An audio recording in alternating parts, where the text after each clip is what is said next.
Today, we're diving into an interesting topic that might seem a bit confusing at first: the difference between begin and start in English. Have you ever wondered about the difference between the words begin and start? While these two words may seem similar, there are subtle distinctions in their meanings and usage. Let's explore the nuances of these words and how they can be correctly used in different contexts. Start is a regular verb. Its past simple form is started, and its past participle form is also started. Start can be a noun. For example, we can say the start of the race. But begin is an irregular verb. Its past simple form is began, and its past participle form is begun. Begin is always a verb. Its noun form is beginning, adding ing. For example, we can say, at the beginning of the movie. Begin and start are two words that often overlap in meaning. There is usually no difference between begin and start. We can use the verbs begin and start to mean the same thing. For example, you can say, we'll begin or start our art class with a simple drawing exercise. No big difference is there. The same goes for sentences like, when did you start or begin learning English? Both begin and start refer to the initiation of an action or activity. The verbs start and begin can be followed by an infinitive or ing form, usually without a difference in meaning. Both begin and start can be followed by an infinitive or an ing form. There's usually no change in meaning. You can say, I started to work, or I started working. It means the same thing. They began to cook, and they began cooking also have the same meaning. Here's a little trick. When you're using progressive forms of begin and start, it's better to stick with infinitives. After progressive forms of begin and start, infinitives are preferred. For example, I'm beginning to learn karate, not I'm beginning learning karate.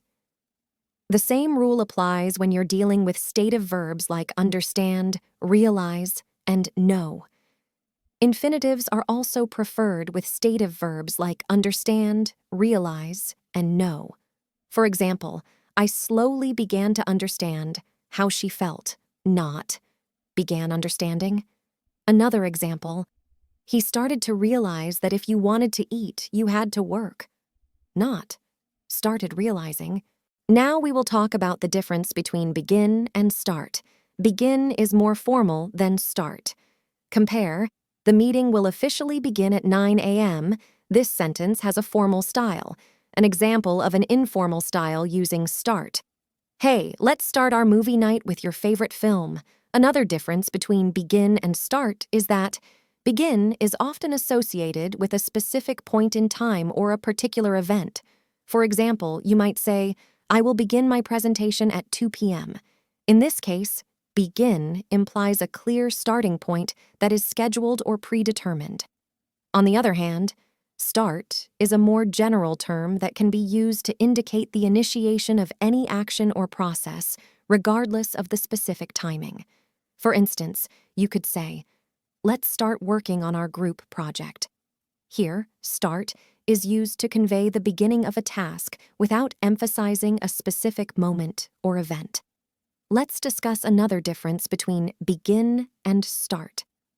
Begin is used when discussing actions that have a gradual or continuous nature. For instance, you might say, the sun began to rise. In this context, begin implies a process that unfolds over time, gradually progressing towards completion. But start is used when referring to actions that have a more immediate nature. For example, you could say, the race will start in a few minutes. Here, start suggests a sudden or abrupt beginning without a gradual build-up, where begin isn't possible. 1. You can use start, but not begin, when you're talking about starting a journey. Like, I think we ought to start at 6 while the roads are empty. 2. When it comes to machines, start is the go-to verb. We use start, but not begin, to talk about machines. Start working for machines. The car won't start, not the car won't begin. The same rule here. Make machines start. Press this button to start the printer. Not to begin the printer. 3. Start, but not begin, is used when talking about creating a new business. For example, she started a new restaurant. Not, she began a new restaurant. 4. Start a fire, which means light a fire. We cannot say begin a fire. 5. We can use start to say that one thing caused another thing to happen. For example, the heavy rain started a series of floods in the area. So the difference between begin and start may seem subtle, but it can make a big difference in your English communication.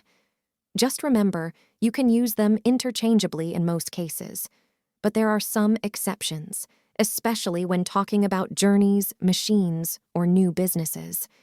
Thank you for joining us today. If you found this video helpful, don't forget to hit that like button, subscribe, and ring the notification bell for more language tips and tricks. Until next time, happy learning.